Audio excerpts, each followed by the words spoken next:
let's talk about those payments because first of all, I didn't get any of them.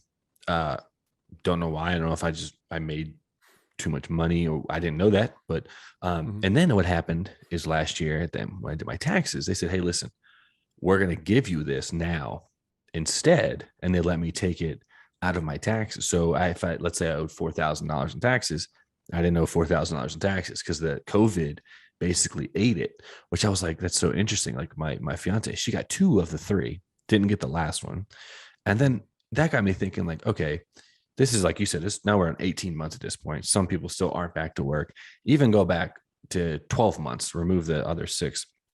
It was a much worse situation back in January, February of this year. Mhm. I mean, $1,200, $1,400. That is to me like nothing. I mean, my when I Right. lived in DC, my rent was almost triple that. And I'm like, I Right. would need to Yeah. get this three times just to pay my rent. Yeah. Like, cause you said each state's different. That was more of like a blanket in effect that definitely didn't work. And I remember you saying when they put out that first $2 trillion bill, the amount of money that came to American citizens from that bill was like basically ancillary to what was given to other countries and other big things. Right.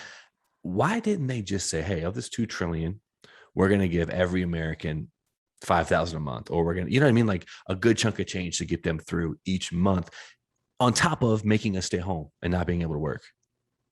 Yeah. And I think one of the things we've got to keep in mind here is that politicians have incentives that they follow, just like everybody else does. And their incentive is to get elected and to accumulate power and favors that they need.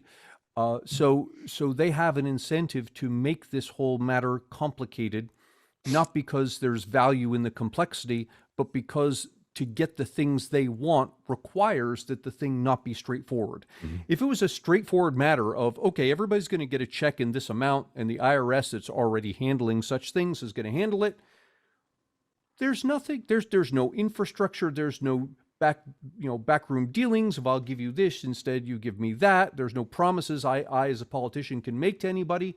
It's all cut and dried. Cut and dried solutions are great for the taxpayer, but they're not great for politicians. Right. That makes sense. Does that kind of go back to what I remember you told me one time that the government is supposed to be inefficient and be slow, which is why you had a kind of a issue with Andrew Yang as he was trying to make the government efficient.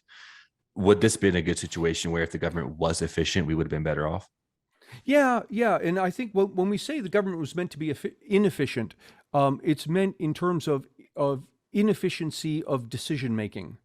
But once it's made a decision, from that point on, it would be nice if it were efficient. Right.